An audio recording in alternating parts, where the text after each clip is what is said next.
Hello, and welcome back to Meal Bowl. Sorry, the camera, I don't know why it slid down like that. Anyway, here is my Premier League Week 3 prediction. Start out with some background news for if you haven't caught up on the two press game weeks. Just ignore this. I literally wrote my notes for this one episode on an MLA quick guide that I got from college because there's no other paper around right now. Okay, so game week, Man United won, Liverpool slapped Ipswich. It's pretty easy with Ipswich. Stop sliding. Jesus. Arsenal beat Wolves. Predictable. 2-0, comfortable win. Everton lost to Brighton. I thought Everton would honestly win this game because Sean Dyche, yeah, the castle that he loves to build every season, whereas defense just seems stupid and his attack is sometimes there. But they've lost both of their games. The total of 7 goals, scoring none right now, and a red card for Ashley Young in the first game week. And then, speaking of red cards, 1-0 Newcastle versus Southampton.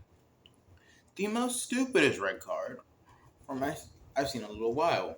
Where Shaw forgot the guy who dived, like blatantly dived. No, Cher. What am I saying? Shar. Isn't that Cher? Or am I tweaking? Sorry. But 1-0 Newcastle. Um, First half goal. I think the Shaw red card was in the 56th minute, around there. I didn't watch any of the games except for Man City versus Chelsea, which I predicted would be a draw or like a last minute winner. It was. Thank. I didn't know Anthony Taylor was gonna ref that game, so yeah, that was boring. I'm gonna go into that further later. Nottingham Forest versus Bournemouth, a 1-1 draw. I'm not surprised. That's my exact. I'm pretty sure that's what I predicted last week when I did the entire game week, my game week predictions. I was gonna post the video, but didn't have time to record the rest, so I decided what not. Let's just not do that. And West Ham versus Aston Villa. I'm not surprised at all. West Ham has not had a potent striker since Tevez, and we all know how that went. So I'm not necessarily surprised. The only way that can really save him is if Paqueta scores, if Boeing scores, if Kudu scores. That's it. I don't see Danny Ings scoring in a long time. Now, last time I saw Danny Ings scores when they won like 4-0, and I think Danny Ings scores like the third goal or something like that. I don't know. But you got Brentford and Crystal Palace. Brentford had two lucky chances in this squad. Crystal Palace, well, they say they are very much. I don't have a coin with me, but just imagine me flicking a coin. So yeah, they're very wish-washy. Like sometimes you can see moments when they're just very good. The passing play is brilliant, but it's that end product. The end product. I don't know why my eyebrows raising into this. Stay down here. Yeah, because Crystal Palace ended the season relatively good last year, but this year they look mug. They don't really look entertaining. They're missing Elise a lot, and Eze is missing his French brother that has ran away to Bayern. So, I mean, at least they kept Elise. That's all I gotta say for now, at least. And Chelsea versus Man United. Chelsea versus Man United was the dumbest thing I've seen in a little while.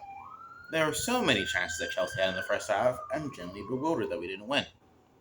Because I'll be honest, Chelsea should have won that game if we just had a good striker or a good attack in general that day. We would have won because Jackson had 3 chances that he could have easily scored from. Didn't. 2 of them he just straight up failed. One was offside where it could have been easily onside. And I don't know how he wasn't subbed off in the beginning of the first half. I truly don't know. Cucurella was bullied by Holland again. And Kovacic scored in the late minutes of the game. How great. And Anthony Taylor's stupid self decided not to give any. We had 3 fouls in the box for us and didn't give a single one. I don't know how he gets a single game for any games against Chelsea, because every time he does, there's some type of controversy.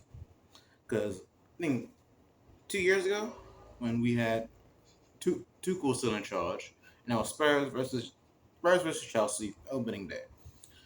Over here, Kukurea gets his hair pulled down in the box, and nothing happens.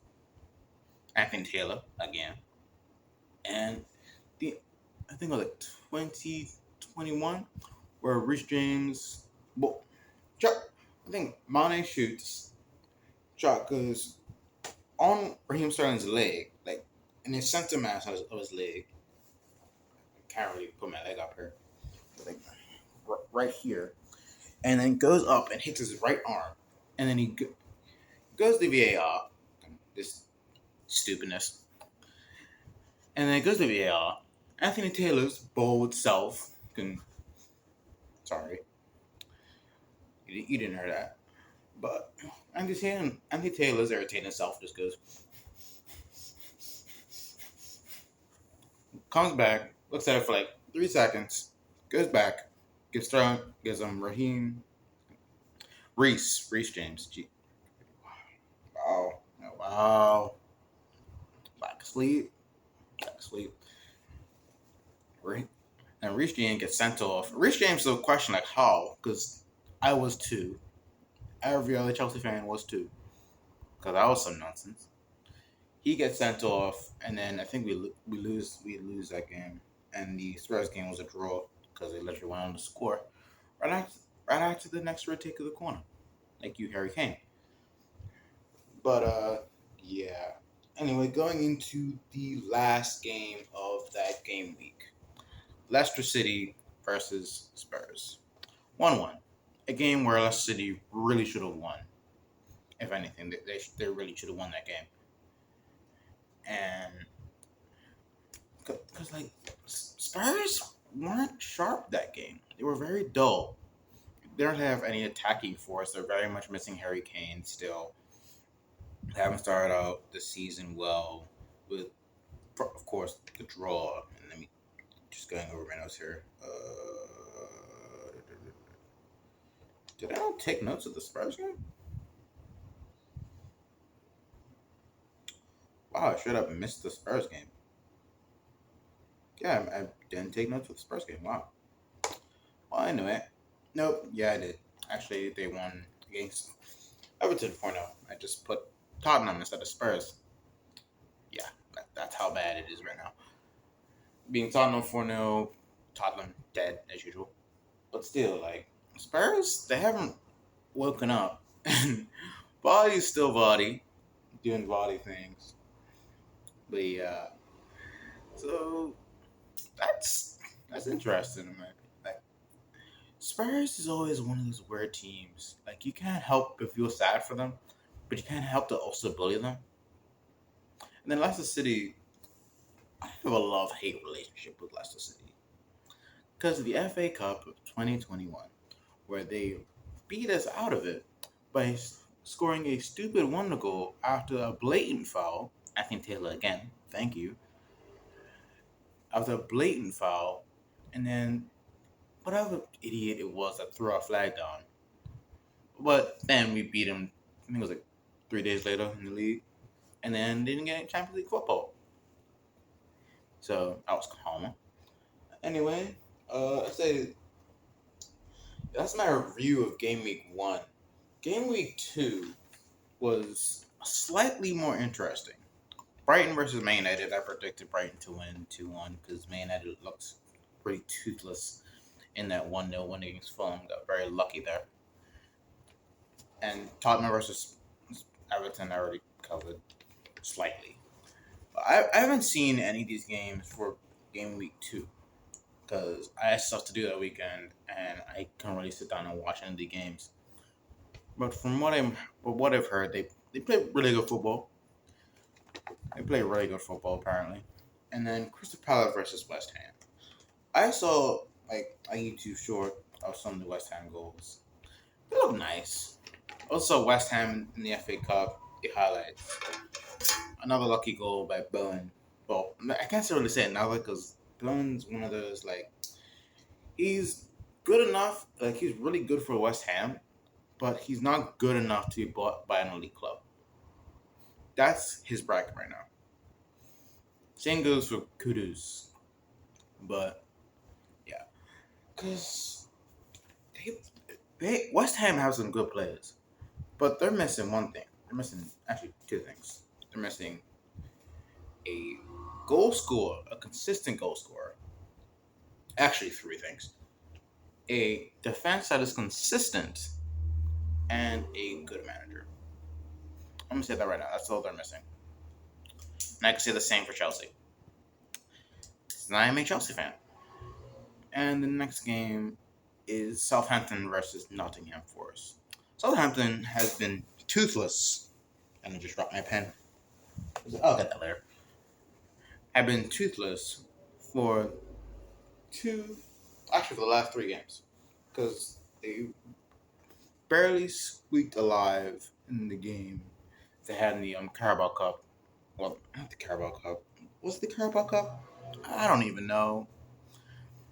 They barely squeaked alive with a 1-1 draw and then lost in penalties. And I think that was the first as well. Yeah, that was the first. Anyway, I don't know if I remember it correctly or not. But, yeah. Ultimately, toothless Forest. No, that wasn't the Forest. Um, and anyway, they were toothless. I forgot. And then Fulham versus Leicester. Fulham Fulham's one of those teams where they can get really lucky and then just win games they just shouldn't. And this just feels like one of those games that they just won, but they really shouldn't have won. I don't know why. I didn't watch the game. I haven't seen any goals. I haven't seen them play.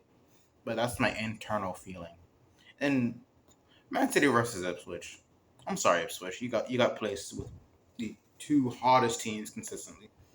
But hey, at least you scored a goal against one of them. So I give you that. Conceded 6 to first and third place of last season. Did relatively well in the first 10 minutes versus Man City. So I give you that.